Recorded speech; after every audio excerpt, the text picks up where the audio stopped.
Olá, seja bem-vindo ao estudo das Escrituras. Vamos começar hoje pelo livro do profeta Daniel. Daniel está ouvindo o relato de um dos sonhos de Nabucodonosor. É o segundo sonho que Nabucodonosor tem e ele fez questão de contar para todos com riqueza de detalhes. Você pode ler todo o sonho inteirinho na íntegra no capítulo 2, no capítulo 3, o 4 ainda fala acerca deste sonho e a sua interpretação. Para não tomar tempo aqui falando de todo o detalhe do sonho, vamos nos ater à interpretação, o porquê Nabucodonosor teve aquele sonho.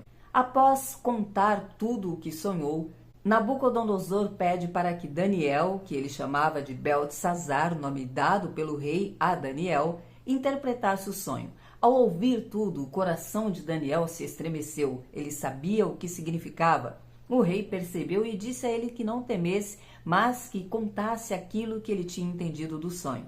O sonho era um alerta de Deus para Nabucodonosor, para que ele se consertasse, porque o coração dele tinha sido tomado pela ganância, pela soberba. Ele se achava a autoridade máxima, o grande acima de todos, porque Deus o colocou nesta posição, porque havia um propósito para isso, mas o tempo todo sempre foi Deus. Porém, Nabucodonosor tomou para si a glória e estava se achando acima de todos, deixando de reconhecer a glória e o poder de Deus. Na interpretação do sonho, Daniel disse para Nabucodonosor que ele perderia a sua razão. Nabucodonosor ia se transformar em uma fera, em uma besta, um animal feroz. Ele perderia a sua razão, o seu entendimento, deixaria de agir como humano e pastaria como animal, seria alimentado como animal, seria molhado pelo orvalho. E pegue bem esta palavra, ele se tornaria uma besta, uma fera no campo. Em uma das partes do sonho, Nabucodonosor viu uma árvore que era derrubada, mas as raízes ficavam ali cercadas por uma cinta. Daniel explicou que aquelas raízes que Nabucodonosor viu em seu sonho significa que seria devolvido a ele o seu lugar, a sua posição, se ele reconhecesse que Deus de Israel é o Deus Todo-Poderoso. E veja o conselho que Daniel deu ao rei. Portanto, aceita o meu conselho, ó rei. Abandona teus pecados, praticando a justiça, e renuncia às tuas maldades, usando de misericórdia com os pobres, se quiseres prolongar a tua tranquilidade. Porém, Nabucodonosor não deu ouvidos ao conselho de Daniel. Ele seguiu com a soberba do seu coração e então o sonho se cumpriu. Ele realmente foi tirado do seu reinado e passou a viver como um animal feroz no campo, exatamente como ele viu em seu sonho. Até que se cumpriu a promessa que Deus fez. Deus disse através de Daniel para Nabucodonosor que assim que o rei se arrependesse e reconhecesse o poder e a soberania de Deus, ele voltaria à sua razão.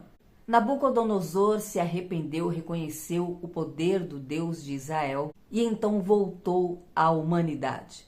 Deixou de ser aquela fera, aquela besta no campo e voltou à sua razão e passou a glorificar e a exaltar a Deus. Dentro deste período de tempo, enquanto Nabucodonosor estava vivendo como um animal, o seu filho, Beltesazar, assumiu o trono. E assim como seu pai, o seu coração se ensoberbeceu. Então ele estava numa festa, reunido de mulheres, regado a muito vinho, e usou as taças que pertenciam ao povo de Israel, do templo do Senhor. Ele profanou os utensílios do templo do Senhor e estava na sua festa carnal, cercado de pompa e circunstâncias, quando ele viu uma mão humana escrevendo uma frase na parede, no reboco da parede. O texto diz que aquilo fez o rei estremecer, os seus joelhos tremeram, suas pernas, ele ficou transtornado com o que estava vendo. Imagine você, uma mão sozinha escrevendo na parede. Ele ficou muito assustado. Mandou chamar todos os astrólogos, os adivinhos, os sábios, para interpretar o que estava escrito na parede. Mas ninguém foi capaz de interpretar. O rei então estava tomado de desespero quando alguém chegou a ele e disse que ele podia se acalmar porque dentro do reinado havia um homem que podia ajudá-lo. A rainha deu esse conselho ao rei e disse que o pai dele, Nabucodonosor, enquanto estava no reinado, colocou Daniel acima de todos os sábios e foi muitas vezes aconselhado por Daniel e teve os seus sonhos interpretados. Então Belsazar, o filho do rei Nabucodonosor, que agora estava como rei, mandou chamar Daniel. Pediu que Daniel interpretasse aquela frase, prometeu muitas coisas, muitas honrarias, joias, presentes.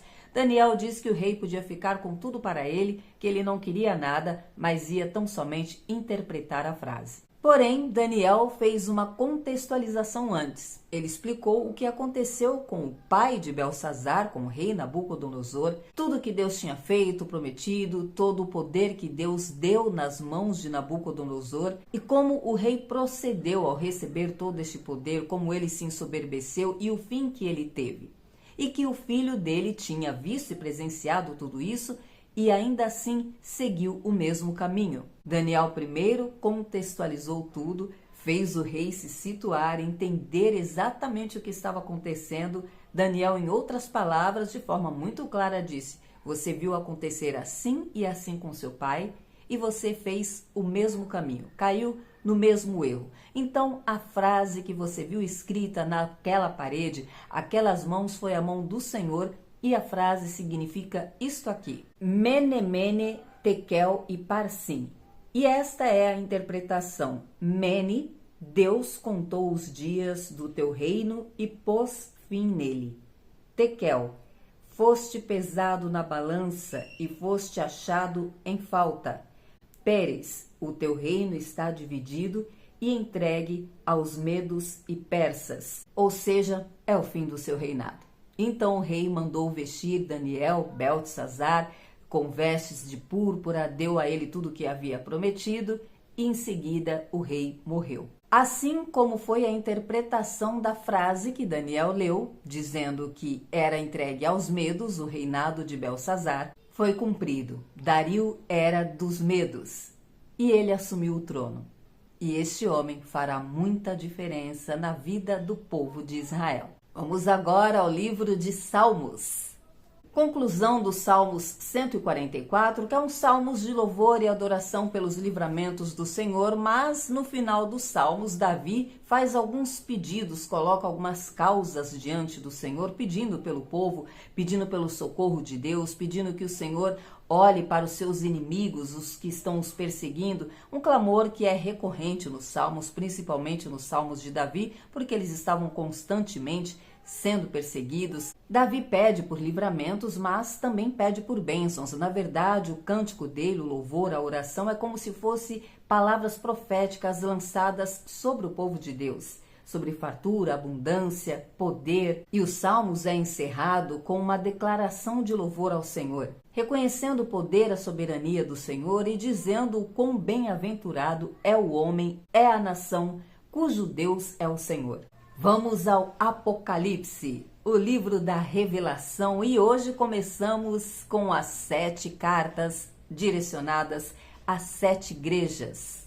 Vamos contextualizar o que significam estas cartas, porque a partir de hoje nós vamos acompanhar 7 cartas que João escreveu direcionado às 7 igrejas por ordem do Senhor Jesus, dentro da revelação que ele teve na ilha de Patmos. São 7 cartas direcionadas a 7 igrejas que correspondem aos 7 castiçais que foram vistos na visão de João, carregado por Jesus em suas mãos. E o 7, como dissemos, é o número da plenitude. Essas cartas foram direcionadas a igrejas específicas para transmitir uma mensagem. O interessante é observar que o Senhor Jesus respeitou a tradição de cada igreja, de cada lugar, da cidade onde estava situado, como eram as tradições, como eles viviam, as necessidades de cada igreja. E isso nos ensina muito. Apesar de sermos um corpo, da igreja ser uma só, cada congregação, cada núcleo, cada lugar tem a sua característica. O ambiente onde se está, a história, a geografia, tudo influencia e Deus sabe disso e respeita isso. Então ele fez questão de se direcionar a cada igreja considerando o perfil de cada igreja, tanto das suas tradições quanto das suas evoluções espirituais, do nível da fé, dos dons, tudo o Senhor considerou. Vamos entender as mensagens que essas cartas carregam. Tem um padrão. todas as cartas seguem 7 passos, que são esses. Começa primeiramente dizendo a quem se destina. Sempre vai começar ao anjo da igreja tal. E aí diz o nome da igreja a quem o Senhor está se dirigindo. Depois vem a identificação de Cristo. Nessa identificação entra a visão que João teve quando ele descreveu o Senhor Jesus e foi dizendo que ele tinha nas mãos os 7 castiçais, que ele tinha uma espada em sua boca. Em cada carta, o Senhor mostra uma identificação. Depois vem a afirmação do conhecimento. O Senhor Jesus dizendo quanto ele conhece daquela igreja. Ele fala, conheço as tuas obras, e aí segue o texto. Depois vem a avaliação, que tem ou uma sentença ou um elogio, ou ambos. Na sequência tem uma promessa ou uma ameaça, lá para o futuro, do que poderá acontecer àquela igreja se eles não se corrigirem, no caso da ameaça, ou das bênçãos, no caso da promessa que o Senhor faz. Na sequência vem a promessa ao vencedor. Sempre tem uma promessa para aquele que vencer. E encerra-se com uma exortação em todas as cartas. Quem tem ouvidos, ouça. É uma exortação a ouvir o que o Senhor está dizendo. Todas as 7 cartas mantêm este perfil, esta sequência. Em algumas cartas tem só uma alteração da sequência, mas os 7 pontos estão presentes em todas as 7 cartas. Hoje vamos estudar 2 igrejas, 2 cartas e o comecinho de uma terceira. A primeira carta foi enviada para o anjo da igreja que está em Éfeso, uma igreja muito conhecida, onde o apóstolo Paulo esteve, para quem ele escreveu, tem a carta do apóstolo Paulo à igreja de Éfeso. E o que o Senhor tem de positivo que ele observa dessa igreja e o que ele tem de negativo? Qual é a exortação do Senhor para a igreja de Éfeso? Para a igreja de Éfeso, o Senhor Jesus se apresentou como aquele que tem na mão as 7 estrelas. Em sua mão direita ele carrega as 7 estrelas e anda no meio dos 7 candelabros de ouro. O Senhor diz que conhece as obras e a perseverança desta igreja. Sabe que eles não suportam o mal, o pecado e que colocaram à prova os falsos profetas, os falsos apóstolos que ensinavam coisas que não eram verdadeiras. E o Senhor tem isso como positivo. Este era o elogio do Senhor Jesus para os Éfesos. O Senhor também tem como elogio a perseverança deles de terem suportado as perseguições e as afrontas, mantendo-se firmados na fé. Eles sofreram por amor ao nome de Jesus e não desanimaram. Tenho contra ti, porém, aí entra aquilo que o Senhor desaprova: o fato de vocês terem deixado o primeiro amor. Lembra-te, pois, de onde caístes e volta às primeiras obras. Se não se arrependerem, logo eu virei e tirarei o candelabro de vocês do lugar. Quem tem ouvidos, ouça o que o Espírito diz à igreja. E então vem a promessa: ao que vencer, eu lhe darei o direito de comer da árvore da vida que está no paraíso do Senhor. A segunda carta vai para a igreja de Pérgamo, e para eles o Senhor se apresenta como aquele que tem a espada de 2 gumes afiada. O Senhor diz para eles que os conhece, sabe onde eles habitam, onde está o trono de Satanás, mas que eles se conservaram perseverantes no Evangelho de Cristo. Esta igreja esteve localizada no lugar onde tinha uma grande concentração de espíritos demoníacos, de pessoas que serviam a Satanás, tinha um templo suntuoso que serviam ao inimigo. Mas a igreja de Cristo permaneceu perseverante, Deus tinha isso como aprovado. O Senhor Jesus colocou isso como elogio para eles. Entretanto, diz Jesus, tenho algumas coisas contra ti.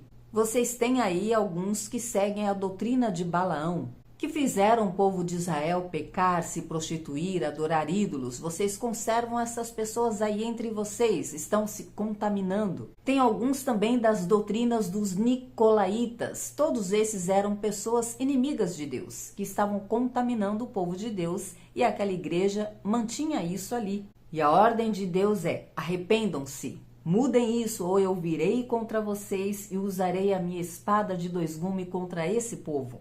Quem tem ouvidos, ouça. E a promessa para este povo é: ao vencedor, Eu darei um nome numa pedra branca. Este nome era algo pertencente a Deus. Era algo que fazia daquele povo alguém que pertencia somente ao Senhor e que estava totalmente protegido por Ele.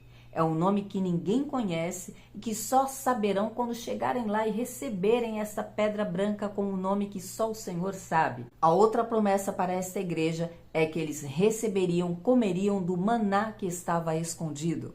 E pode ser uma referência ao maná que estava guardado no Santo do Santo, lá no tabernáculo, na época de Moisés. Pode ser uma analogia a este maná.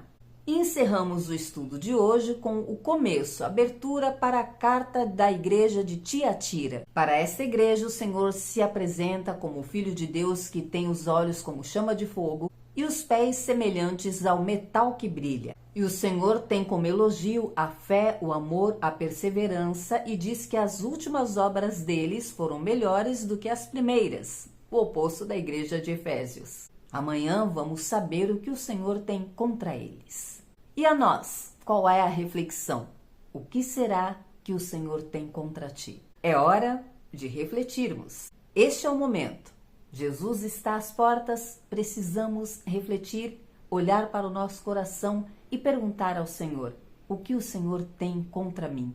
O que está de errado em mim que o Senhor quer mudar? O que o Senhor quer corrigir em mim? Para então alcançarmos a promessa que é única para todos nós, incluindo para as 7 igrejas. A esperança de todos recebermos a coroa da vida e o nome escrito em uma pedrinha branca. Amanhã vamos continuar o estudo das 7 cartas. Te espero aqui, se Deus disser que sim. Até lá!